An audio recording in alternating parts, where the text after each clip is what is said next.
టీశాట్ వీక్షకులకి నమస్కారం. సాగు చట్టాలు కార్యక్రమానికి స్వాగతం. ఈరోజు మనం సేంద్రియ వ్యవసాయానికి సంబంధించిన చట్టాలు, నియమ నిబంధనల గురించి చర్చిద్దాం.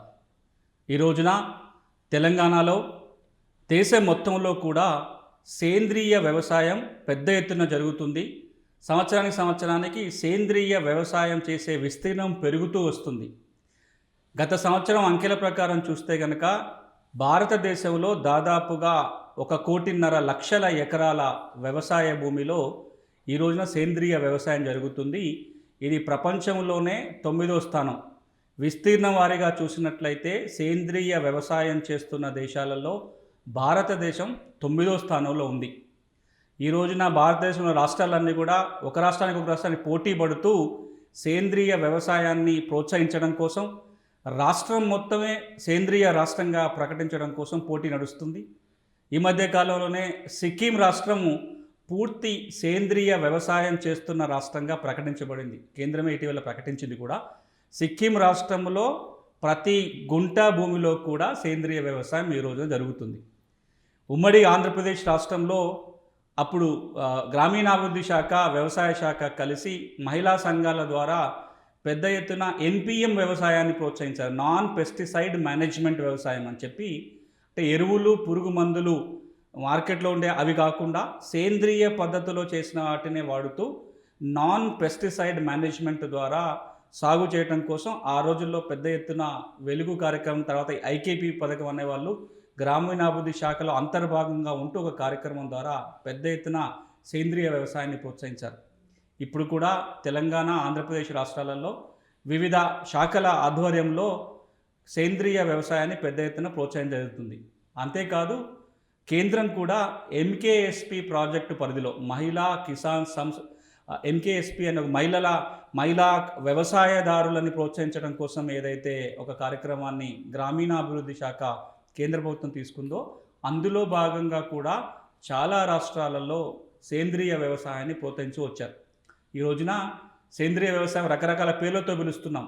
ప్రకృతి వ్యవసాయం అని, ఎన్పిఎం వ్యవసాయం అని, ఆర్గానిక్ వ్యవసాయం అని, ఇట్లా రకరకాల పద్ధతుల్లో ఇప్పుడు ఏదైతే కెమికల్ వాడుకొని ఎరువులు, పురుగు మందులు వినియోగించుకొని పంటలు పండిస్తున్నారో, ఆ ఎరువులు, పురుగు మందుల వినియోగాన్ని పూర్తిగా తొలగించటమో లేదా వీలైనంత ఎరువుల, పురుగు మందుల వాడకాన్ని తగ్గిస్తూ ప్రకృతి వనరుల్ని వినియోగించుకుంటూ పర్యావరణానికి ఎలాంటి ఇబ్బంది కలగకుండా, ఆహార పదార్థాలు తీసుకున్న మనుషుల ఆరోగ్యానికి కూడా ఎలాంటి ఇబ్బంది కలగకుండా ఉండే ఆహారాలు పండించేది ఇప్పుడు పెద్ద ఎత్తున జరుగుతూ వస్తుంది. వ్యవసాయం ఈ దేశంలో చాలా పురాతనమైనది. భారతదేశంలో వ్యవసాయానికి 5,000 ఏండ్ల పైన చరిత్ర ఉంది. ఇటీవల భారత సుప్రీంకోర్టు తీర్పులో రాశారు, ఈ దేశంలో వ్యవసాయం 5,000 ఏండ్ల కంటే పురాతనమైనదని. అప్పటి నుంచి ఇప్పటిదాకా వ్యవసాయం చేయగలుగుతున్నాము, భూమిలో పంట పండించగలుగుతున్నాము అంటే ప్రకృతి వ్యవసాయం చేసుకుంటూ రావటం వల్లనే అది సాధ్యమైంది. కానీ భారతదేశంలో జనాభా పెరిగిన కొద్దీ ఆ జనాభాకు తగ్గట్టుగా ఆహార ఉత్పత్తులు పండాలి అంటే ఎరువుల వినియోగము, పురుగు మందుల వినియోగం, హైబ్రిడ్ విత్తనాల వినియోగం జరిగితే కానీ సాధ్యం కాదు అనే ఉద్దేశంతో గ్రీన్ రెవల్యూషన్ ప్రారంభించారు. ఈ గ్రీన్ రెవల్యూషన్ తర్వాత ఒక ఎకరములో ఎంత వీలైతే అంత ఎక్కువ పంట పండించాలి, ఏం చేసైనా సరే ఒక ఎకరములో పండే దిగుబడిని పెంచుకుంటూ రావాలి అనే ఒక పోటీతత్వంతో ఎరువుల, పురుగు మందుల వినియోగం విపరీతంగా పెరిగిపోయింది. దానివలన అది మనం తినే వరి కావచ్చు, తినే పప్పు ధాన్యాలు కావచ్చు, ఏదైనా సరే దాంట్లో ఉన్న కెమికల్ పర్సంటేజ్ పెరుగుతూ వచ్చింది. ఇక ఇప్పుడు కొంత వెనక్కి వెళ్ళే ప్రయత్నం జరుగుతుంది సేంద్రియ వ్యవసాయం పేరుతోటి. ఈ సేంద్రియ వ్యవసాయానికి ఎప్పుడైతే డిమాండ్ పెరిగిందో, ఎప్పుడైతే మార్కెట్లో ఈ ఆర్గానిక్ ఫుడ్స్ లేదా సేంద్రియ పద్ధతిలో పండించిన ఆహార ఉత్పత్తులకి డిమాండ్ పెరుగుతూ వచ్చిందో, ఇప్పుడు చాలామంది సేంద్రియ ఉత్పత్తుల పేరుతోటి తమ ఉత్పత్తులు అమ్ముతున్నారు. అది అందులో నిజంగా ఏది ఆర్గానిక్, ఏది కాదో మనకు తెలియదు. ఎరువులు, పురుగు మందులు వేసిన వాటిని తీసుకొచ్చి కూడా ఆర్గానిక్ ఉత్పత్తులు అని చెప్పి అమ్ముతున్న సందర్భాలు కనపడుతున్నాయి. ఈ నేపథ్యంలో సేంద్రియ వ్యవసాయానికి సంబంధించి కేంద్ర రాష్ట్ర ప్రభుత్వాలు కొన్ని నియమ నిబంధనలు విధించాయి, కొన్ని రకాల పద్ధతుల్ని సూచించాయి. ఆ మేరకు సర్టిఫికేషన్ తీసుకున్న వాళ్ళే సేంద్రియ ఉత్పత్తుల్ని అమ్మడానికి, సేంద్రియ ఉత్పత్తుల పేరుతో అమ్మడానికి అవకాశం ఉంటుంది. ఈ రోజున తెలంగాణ రాష్ట్రంలో కూడా పెద్ద ఎత్తున రైతాంగం సేంద్రియ వ్యవసాయం చేస్తున్నారు. ఈ సేంద్రియ వ్యవసాయం చేసే రైతులు ఎవరైతే ఉన్నారో వాళ్ళందరూ ఇప్పుడు నేను చెప్పబోయే నియమ నిబంధనలు అర్థం చేసుకున్నట్లయితే వాటి ప్రకారం కనుక వాళ్ళ ఉత్పత్తుల్ని మార్కెట్ చేసుకుంటే సాధారణంగా పండించిన పంటకు వచ్చే రేటు కంటే 4-5 రెట్లు ఎక్కువ ధరకి అమ్ముకోవడానికి అవకాశం ఉంటుంది. ఈ రోజున తెలంగాణలో ఎక్కువ మంది రైతులు సేంద్రియ వ్యవసాయం చేసినా సరే ఆ ఉత్పత్తుల్ని సేంద్రియ ఉత్పత్తులుగా అమ్ముకోలేకపోవటం వల్ల వెనుకబడిపోతున్నారు. ఎరువులు పురుగు మందులు వేస్తే ఓ కింటా దిగుబడి వచ్చేది ఇప్పుడు సేంద్రియ పద్ధతుల్లో చేస్తే కొంతకాలం పాటు అంత దిగుబడి రాదు. అరకింటానో పావు కింటానో వచ్చిన సందర్భాలు ఉంటాయి. కానీ సేంద్రియ ఉత్పత్తులకి రేట్ ఎక్కువ ఉంటుంది. ఆ రేటుకి కనుక అమ్ముకోలేకపోయినప్పుడు రైతు నష్టపోతున్నాడు. అందుకే ఈ రోజున మనం ఒక కూలంకషంగా ఈ సేంద్రియ వ్యవసాయానికి సంబంధించి ఉన్న నియమ నిబంధనల్ని అర్థం చేసుకునే ప్రయత్నం చేద్దాం. సేంద్రియ వ్యవసాయానికి సంబంధించిన చట్టాల విషయానికి వచ్చినట్లయితే మనం మొట్టమొదటిగా చూడాల్సింది ఒక పంటని సేంద్రియ ఉత్పత్తిగా అమ్మాలి అంటే సర్టిఫికేషన్ తీసుకోవాలి. ఆ సర్టిఫికేషన్ ఉంటేనే ఏ ఉత్పత్తినైనా సేంద్రియ ఉత్పత్తిగా అమ్మడానికి వీలవుతుంది. మీరు వరి పండిస్తారు, లేదా కూరగాయలు పండిస్తారు, బీరకాయలు బెండకాయలు పండిస్తారు, లేదా ఇంకేదన్నా ఆహార ఉత్పత్తులు పండిస్తారు, గోధుమలు పండిస్తాము. వీటి ఏటినైనా సరే మామిడి పండ్లు కావచ్చు, హార్టికల్చర్ క్రాప్స్ ఏవైనా కావచ్చు, జామకాయలు కావచ్చు, మామిడికాయలు కావచ్చు, వీటిని ఏవైనా సరే సేంద్రియ పద్ధతిలో వ్యవసాయం చేసి పండించినట్లయితే ఆ ఉత్పత్తిని సేంద్రియ ఉత్పత్తిగా మార్కెట్లో అమ్ముకోవాలనుకున్నప్పుడు దానికి సర్టిఫికేషన్ తప్పనిసరి. సేంద్రియ ఉత్పత్తికి ప్రభుత్వం జారీ చేసే సర్టిఫికేట్ లేకుండా అమ్మడానికి వీల్లేదు. అలా అమ్మాలనుకుంటే మామూలు పంట కింద అమ్మాలి తప్ప సేంద్రియ పంట కింద అమ్మడానికి వీలు పడదు. ఉదాహరణకి మీరు మామిడి తోట ఉంది, మామిడి పండ్లు పూర్తిగా సేంద్రియ పద్ధతిలో పండించారు. ఆ ఉత్పత్తిని మీరు సేంద్రియ ఉత్పత్తిగా అమ్మితే మార్కెట్లో ₹4 డబ్బులు ఎక్కువ వస్తాయి. సర్టిఫికేట్ కనుక లేకపోతే అది మామూలు మామిడి పంటగానే అమ్మాలి, మామిడికాయలు మామిడి పండ్లుగానే అమ్మాలి, కానీ సేంద్రియ ఉత్పత్తులుగా అమ్మడానికి వీలు పడదు. మరి సర్టిఫికేట్ ఎట్లా తీసుకోవాలి? ఈ రోజున ఉన్న చట్టాల మేరకు 2 రకాల సర్టిఫికేట్స్ తీసుకోవడానికి అవకాశం ఉంది. ఇండియా ఆర్గానిక్ మార్క్ అని ఒకటి ఉంటుంది, రెండోది పీజీఎస్ ఇండియా ఆర్గానిక్ మార్క్ అని ఉంటుంది. ఈ 2 వేరు సేంద్రియ వ్యవసాయ ఉత్పత్తులకు ఇచ్చే ఒక ప్రత్యేక గుర్తింపులు. ఫస్ట్ మనం మొదటి విషయానికి వచ్చినట్లయితే 1986లో ఒక చట్టం చేశారు. దాన్నే మనం ఎపెడా చట్టం అంటారు. Agricultural produce and processed foods development export development authority act పేరుతోటి agricultural and processed food export development authority act అని 1985లో చట్టం చేశారు. 86 నుంచి అమల్లోకి వచ్చింది. దీన్నే ఎపెడా చట్టం అని అంటాం. ఈ చట్టం కింద కొన్ని నియమ నిబంధనలు ఉన్నాయి. దానికి లోబడి ఒక మార్క్ సర్టిఫికేషన్ జారీ చేయడం జరుగుతుంది. దీనికి అదనంగా 1937లో అగ్రికల్చర్ మార్కెటింగ్ అండ్ గ్రేడింగ్ చట్టం వచ్చింది. దాని కింద 88లో జనరల్ గ్రేడింగ్ రూల్స్ వచ్చాయి. 2017లో ఆర్గానిక్ వ్యవసాయానికి సంబంధించిన నియమ నిబంధనలు వచ్చినాయి. ఈ 4 చట్టాలకు లోబడి ఇప్పుడు నేను ప్రస్తావించిన ఎపెడా చట్టం, వ్యవసాయ ఉత్పత్తుల మార్కెటింగ్ గ్రేడింగ్ చట్టం 1937, ఆ చట్టం కింద వచ్చిన 1986లో వచ్చిన 88లో వచ్చిన నియమాలు, 2017లో వచ్చిన నియమాలను అనుసరించి ఒక ప్రత్యేకమైన ప్రాసెస్ ప్రకారము ఈ ఇండియా ఇండియా ఆర్గానిక్ మార్క్ అని ఒక లోగో వేసుకోవడానికి అనుమతిస్తారు. దానికి దరఖాస్తు పెట్టుకోవాలి, నిర్ణీత రుసుము ఉంటుంది. దాంట్లో ఆ సర్టిఫికేట్ జారీ చేసేటప్పుడు ఎవరైతే ఈ ఆర్గానిక్ ఫుడ్స్ అమ్మదలుచుకుంటున్నారో అందులో కెమికల్ పర్సంటేజ్ ఎంత ఉంటుందని చెక్ చేస్తారు. ఆ చట్టంలో నిర్దేశించిన స్టాండర్డ్స్ కంటే తక్కువగా కెమికల్ ఉన్నట్లయితే, 0 అసలు లేకుండానే ఉండాలి, ఆ చట్టం నిర్దేశించిన మినిమం మార్క్ దాటకుండా ఉన్నట్లయితే దీన్ని ఆర్గానిక్ ఉత్పత్తిగా లేదా సేంద్రియ ఉత్పత్తిగా మార్కెట్ చేసుకోవడానికి అనుమతిస్తారు. అట్లా అనుమతించిన వాటికి ఒక లోగోని ప్రింట్ చేయడానికి అవకాశం ఉంటుంది. మీరు ఆ లోగోని చూసినట్లయితే ఇండియా ఆర్గానిక్ మార్క్ అని ఉంటుంది. ఆ లోగో ఉన్నట్లయితే దాన్ని ఆర్గానిక్ ప్రొడ్యూస్ కింద మార్కెట్లో అమ్ముకోవచ్చు. ఇది ఒక పద్ధతి. ఇంకా రెండవ పద్ధతి ఇటీవల కాలంలో ప్రవేశపెట్టింది ఏంటంటే పీజీఎస్ మార్క్ అంటే పార్టిసిపేటరీ గ్యారంటీ స్కీమ్ అనే ఒకటి కేంద్రం వ్యవసాయ శాఖ ప్రవేశపెట్టింది. ఈ పార్టిసిపేటరీ గ్యారంటీ స్కీమ్ ప్రకారము పీజీఎస్ ఇండియా ఆర్గానిక్ అని ఒక సర్టిఫికేషన్ జారీ చేస్తారు. ఇది ఎట్లా పనిచేస్తుందంటే, నేను ఇంతకుముందు చెప్పిందేమో ప్రభుత్వ యంత్రాంగం ఉంటుంది, ప్రభుత్వ ఏజెన్సీలు ఉంటాయి. ఈ అపెడా చట్టం కింద ఏర్పడిన ఏజెన్సీలకి దరఖాస్తు పెట్టుకోవాలి. ఈ అపెడా చట్టం కింద హైదరాబాదులో కూడా వాళ్ళ రీజనల్ ఆఫీస్ ఉంది. సో మొదటి పద్ధతిలో కనుక ఆర్గానిక్ ఉత్పత్తులకి సర్టిఫికేషన్ కావాలి అంటే హైదరాబాదులో ఉన్న రీజనల్ ఆఫీసు కూడా దరఖాస్తు చేసుకొని ఆర్గానిక్ ఉత్పత్తి కింద సర్టిఫికేట్ తీసుకోవచ్చు.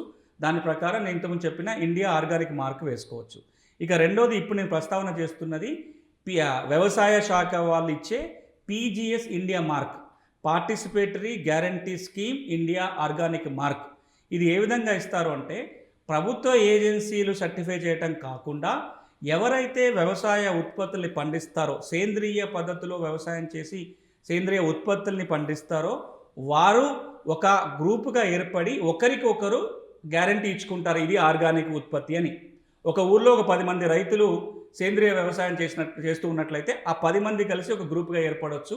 ఆ 10 మంది కలిసి ఈ పీజీఎస్ వ్యవస్థ కింద ఒక సర్టిఫికేషన్ కోసం దరఖాస్తు చేసుకున్నట్లయితే వారికి ఒక ఆర్గానిక్ సర్టిఫికేషన్ ఇవ్వటం జరుగుతుంది. ఇది ఆ గ్రూప్ గ్యారంటీ ఇస్తుంది, ఇది సేంద్రియ ఉత్పత్తి అని చెప్పి.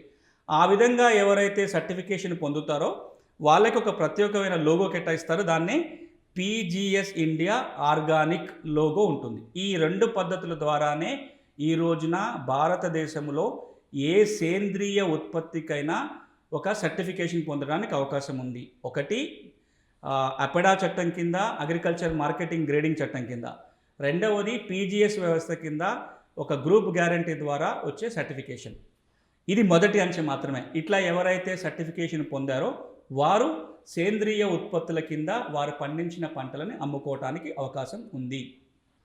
ఇప్పటిదాకా నేను ప్రస్తావన చేసింది ఏంటంటే, భారతదేశంలో దేన్నైనా సేంద్రియ ఉత్పత్తిగా మార్కెట్లో విక్రయించాలి అంటే అపెడా వాళ్ళు జారీ చేసే ఒక సర్టిఫికేషన్ కానీ, participatory guarantee system PGS system కింద వ్యవసాయ శాఖ వారు జారీ చేసే సర్టిఫికేట్ కానీ, ఈ రెండిట్లో ఏదో ఒక సర్టిఫికేషన్ ఉండాలి. అలా సర్టిఫికేషన్ పొందిన వాళ్ళు ఆ లోగోని వాళ్ళ ఉత్పత్తుల మీద ప్రింట్ చేయాల్సి ఉంటుంది. వాటిని మాత్రమే సేంద్రియ ఉత్పత్తులుగా ఈ దేశంలో అమ్మటానికి కానీ ఇతర దేశాలకి ఎక్స్పోర్ట్ చేయడానికి కానీ అవకాశం ఉంటుంది. ఈ రోజున భారతదేశం ప్రతి సంవత్సరం దాదాపుగా 1.35 మిలియన్ మెట్రిక్ టన్నుల సేంద్రియ ఉత్పత్తుల్ని వేరే దేశాలకు పంపడం జరుగుతుంది, ఎక్స్పోర్ట్ చేస్తున్నాం. అంత పెద్ద ఎత్తున 1.35 మిలియన్ మెట్రిక్ టన్నుల సేంద్రియ ఉత్పత్తుల్ని భారతదేశం ప్రతి సంవత్సరం ఇతర దేశాలకు ఎక్స్పోర్ట్ చేస్తుంది. వాటి మీద తప్పకుండా ఈ రెండిట్లో ఏదో ఒక లోగో ఉండాలి.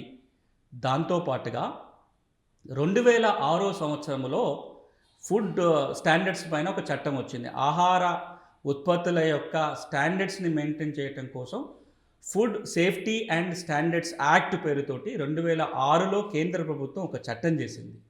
ఈ చట్టం కింద food safety and standards act కింద ఒక అథారిటీని ఏర్పాటు చేశారు. దాన్నే ఫుడ్ సేఫ్టీ స్టాండర్డ్స్ అథారిటీ అని ఒక అథారిటీ ఏర్పాటైంది. వీళ్ళు ప్రతి సంవత్సరం కూడా ఈ ఆహార ఉత్పత్తులు ఏవైతే ఉన్నాయో వీటికి సర్టిఫికేషన్ జారీ చేయడం జరుగుతుంది.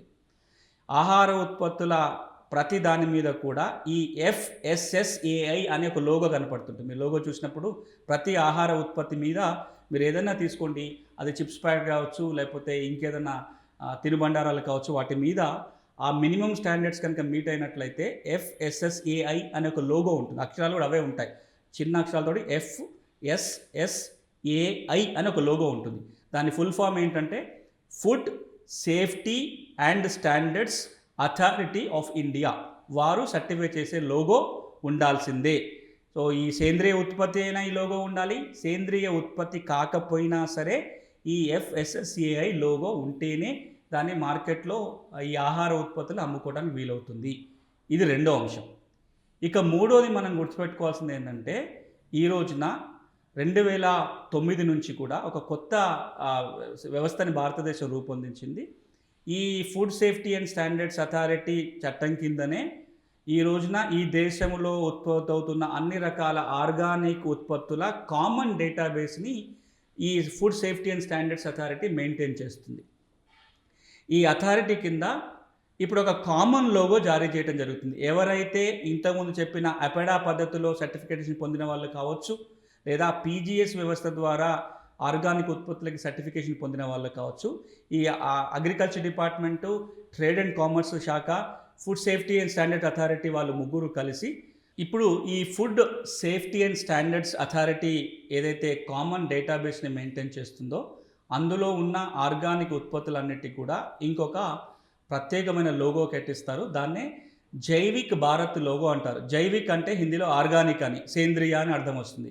సేంద్రియ భారతం అని లేదా ఆర్గానిక్ ఇండియా అనేది లోగో. ఈ లోగో కూడా ఈ FSSAI లోగోతో పాటుగా సేంద్రియ ఉత్పత్తులకి దీన్ని ప్రత్యేకంగా ఇంకో లోగోని FSSAI వాళ్ళు ఇస్తారు. అంటే ఈ రోజున భారతదేశంలో ఒక సేంద్రియ ఉత్పత్తిని మార్కెట్లో అమ్మాలి అంటే అపెడా ఇచ్చిన లోగో కానీ పీజీఎస్ వ్యవస్థలో లోగో కానీ ఉండాలి. ఇది ఒకటి. 2, FSSAI జనరల్ లోగో ఉండాలి, ఫుడ్ స్టాండర్డ్స్ని మీట్ అవుతున్నట్టుగా. 3, FSSAI జారీ చేసే ఆర్గానిక్ ఉత్పత్తుల లోగో కూడా ఉండాలి. ఇవి ఉన్నప్పుడే మనం దాన్ని పూర్తి ఆర్గానిక్ ఉత్పత్తిగా, సేంద్రియ ఉత్పత్తిగా విశ్వసించడానికి అవకాశం ఉంటుంది. అలా ఉన్న వాళ్ళు మాత్రమే మార్కెట్లో అమ్ముకోవాలి.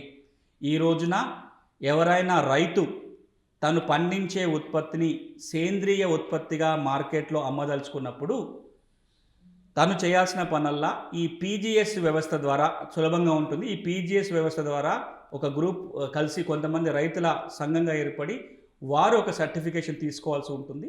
ఆ తర్వాత FSSAI సర్టిఫికేట్గా తీసుకుంటే ఆ ప్రాసెస్ ఫుడ్ని కూడా మనం ఆర్గానిక్ ఫుడ్గా విక్రయించడానికి అవకాశం ఏర్పడుతుంది.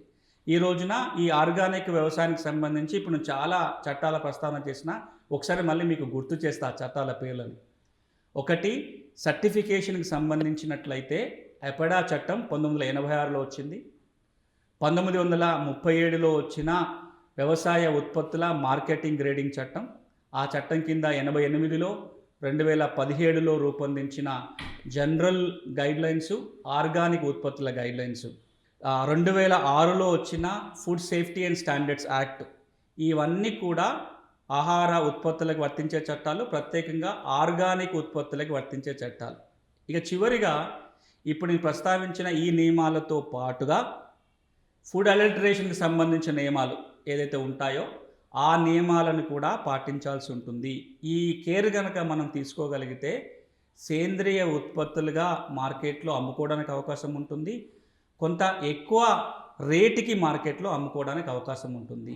ఈ రోజున పెద్ద ఎత్తున సేంద్రియ వ్యవసాయం చేసుకుంటున్నా సరే వాటికి సరైన రేటు ఎందుకు రావటం లేదు అని చూసినట్లయితే ఈ విధంగా బ్రాండింగ్ లేకపోవటము. సేంద్రియ ఉత్పత్తులకు కనుక సరైన బ్రాండింగ్ మనం చేయించుకోగలిగినట్లయితే వాటిని మార్కెట్లో అమ్ముకోవటానికి మరింత వెసులుబాటు, 4 రూపాయలకి ఎక్కువగా అమ్ముకోవడానికి అవకాశము ఏర్పడుతుంది. ఈ సర్టిఫికేషన్స్ కనుక లేనట్లయితే దాన్ని సేంద్రియ ఉత్పత్తిగా అమ్ముకోవటానికి వీలు లేదు. మరి చిన్న రైతులు ఉంటారు కదా, ఇప్పుడు ఆ రైతులందరూ గ్రూపుగా ఏర్పడి సర్టిఫికేషన్ పొందడానికి, ఈ దరఖాస్తులు పెట్టుకోవడానికి, ఆ సర్టిఫికేట్ పొందడం అందరికీ వీలు కాదు కదా. ఇది ప్రతి వాళ్ళకి తప్పనిసరేనా? నాకు 1 ఎకరం భూమి ఉంది, నా ఎకరం భూమిలో నేను కూరగాయలు పండించి సేంద్రియ ఉత్పత్తులుగా మార్కెట్లో అమ్ముకోవాలనుకుంటున్నాను, నేనే వెళ్ళి అమ్ముకుంటాను, అయినా కానీ సర్టిఫికేషన్ తీసుకోవాలా? ఇలాంటి అనుమానాలు ఉంటాయి. దానికి సంబంధించి కేంద్ర ప్రభుత్వం మార్గదర్శకాలలో ఏం చెప్పింది అంటే, ఎవరైనా స్వయంగా వారే గనక సేంద్రియ ఉత్పత్తుల్ని పండించి 1 సంవత్సర కాలంలో 12 లక్షల లోపల మాత్రమే టర్నోవర్ ఉంటే, 12 లక్షల కంటే ఎక్కువ విలువైన ఉత్పత్తులు అమ్మకుండా వారే స్వయంగా వ్యవసాయం చేసే వాళ్ళు ఉన్నట్లయితే వారు తమ ఉత్పత్తుల్ని అమ్ముకోవడానికి ఒక వెసులుబాటు కల్పించింది. కానీ రాబోయే రోజుల్లో తప్పకుండా ప్రతి రైతు కూడా సర్టిఫికేషన్ తీసుకోవాల్సిన అవసరం ఏర్పడుతుంది. ఇప్పటికైతే రైతు తాను స్వయంగా కనుక సేంద్రియ ఉత్పత్తుల్ని పండించినట్లయితే ఏటా తను అమ్మే వస్తువుల విలువ 12 లక్షలకు దాటకుండా ఉంటే తాను ఆ ఉత్పత్తుల్ని మార్కెట్లో డైరెక్ట్గా అమ్ముకోవచ్చు. ఆ వెసులుబాటు ఎంతకాలం ఉంటుందో మనకు తెలియదు. కానీ దీర్ఘకాలికంగా మాత్రం ఇంత ముందు వరకు నేను చెప్పుకుంటూ వచ్చిన పద్ధతి ప్రకారం సర్టిఫికేషన్ తీసుకొని అమ్ముకోవటమే చేయాలి. అట్లా లేకపోతే ఇబ్బందులు వచ్చే అవకాశం ఉంది. ఇక మనం చూడాల్సింది ఈ సర్టిఫికేషన్ కనుక లేకపోతే ఏమవుతుంది, సర్టిఫికేట్ జారీ చేయడంలో ఇబ్బందులు ఉంటే ఎవరిని ఆశ్రయించాలి అనేది ఒకసారి తెలుసుకునే ప్రయత్నం చేద్దాం. ఇప్పటిదాకా మనము సేంద్రియ వ్యవసాయానికి సంబంధించిన చట్టాలు, దాని కింద ఒక సేంద్రియ ఉత్పత్తిని అమ్మాలనుకుంటే తీసుకోవాల్సిన సర్టిఫికెట్లు, వాడాల్సిన లోగోల గురించి మాట్లాడాం. వీటికి సంబంధించి రైతుకి ఏమైనా ఇబ్బంది ఉన్నట్లయితే, ఆ సర్టిఫికేషన్ తీసుకోవటంలో కానీ, ఆ లోగోల్ని తీసుకోవటంలో కానీ ఇబ్బందులు ఉన్నట్లయితే ఎవరిని ఆశ్రయించాలి? సేంద్రియ ఉత్పత్తుల మీద కొనుగోలుదారే కనుక ఇబ్బందులు ఉన్నట్లయితే అప్పుడు చట్టం ఏం చెప్తుంది? ఈ రెండు అంశాలు తెలుసుకొని ఈరోజు ముగిద్దాం. రైతు విషయానికి వచ్చినట్లయితే ఎపెడా చట్టం కింద సర్టిఫికేషన్ కోసం ప్రయత్నం చేసి దాంట్లో ఇబ్బందులు ఉన్నట్లయితే ఎపెడా అథారిటీ ఉంటుంది. ఆ అపెక్స్ అథారిటీ ఏదైతే ఉంటుందో దానికి మనం కంప్లైంట్ చేసుకోవాల్సి ఉంటుంది.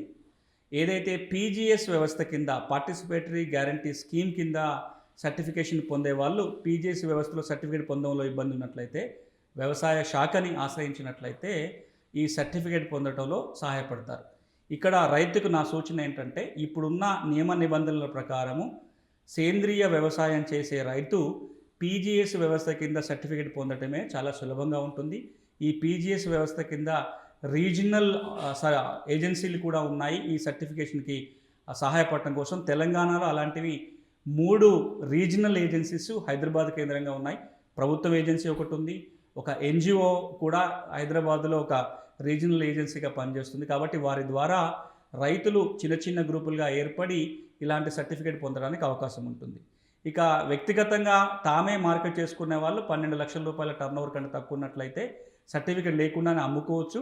కానీ వినియోగదారులకి సర్టిఫికేట్ ఉన్నప్పుడు మాత్రమే భరోసా ఉంటుంది. కాబట్టి వీలైనంతగా ఈ పీజీఎస్ వ్యవస్థ ద్వారానైనా సర్టిఫికేట్ పొంది ఆర్గానిక్ ప్రొడ్యూస్ని మార్కెట్ చేసుకుంటే ఉత్తమం. ఇక వినియోగదారుడి కోణంలో చూసినట్లయితే వినియోగదారులకి 2 సూచనలు. ఒకటి, అది సేంద్రియ ఉత్పత్తి అవునా కాదా నిర్ధారణ చేసుకోవాలి అనుకున్నప్పుడు నేను ఇంతకుముందు చెప్పినట్లుగా సర్టిఫికేట్ ఏజెన్సీ జారీ చేసే లోగోలో ఏదో ఒకటి ఉండాలి. ఇండియా ఆర్గానిక్ మార్క్ అన్నా ఉండాలి, లేదా పీజీఎస్ మార్క్ అన్నా ఉండాలి. దానికి తోడుగా ఇండియా ఆర్గానిక్ మార్క్ ఉండాలి. దాంతోపాటు FSSAI జారీ చేసే లోగో కూడా దాని మీద ఉండాలి. ఈ 3 లోగోలు ఉన్నప్పుడే దాన్ని మనం విశ్వసించడానికి అవకాశం ఉంటుంది. ఈ సేంద్రియ ఉత్పత్తుల్లో అభ్యంతరాలు ఉన్నట్లయితే, అది సేంద్రియ ఉత్పత్తి కాకుండానే సేంద్రియ ఉత్పత్తి అని మార్కెట్లో అమ్మినట్లయితే దాని మీద 2 అవకాశాలు ఉంటాయి నష్టపరిహారం పొందడానికి, చర్యలు తీసుకోవడానికి. ఒకటి, కన్జ్యూమర్ ఫోరంని ఆశ్రయించడానికి అవకాశం ఉంది. కన్జ్యూమర్ ఫోరంలో కేసు వేసుకొని నష్టపరిహారం పొందొచ్చు. 2, ఏదైతే సర్టిఫికేషన్ ఏజెన్సీ ఉంటుందో ఆ సర్టిఫికేషన్ ఏజెన్సీకి కంప్లైంట్ చేయొచ్చు. వారి సర్టిఫికేషన్ రద్దు చేయడం కోసం కానీ, ఎవరైతే దీన్ని ఆర్గానిక్ ప్రోడక్ట్ కాకుండానే ఆర్గానిక్ అని అమ్ముతున్నారో వారి నుంచి నష్టపరిహారం పొందడానికి కూడా సంబంధిత ఏజెన్సీలకి దరఖాస్తు పెట్టుకోవడానికి అవకాశం ఉంటుంది. ఇవి ఈ రోజున తెలంగాణలో దేశవ్యాప్తంగా సేంద్రియ వ్యవసాయానికి సంబంధించి అమలులో ఉన్న నియమ నిబంధనలు. ధన్యవాదాలు.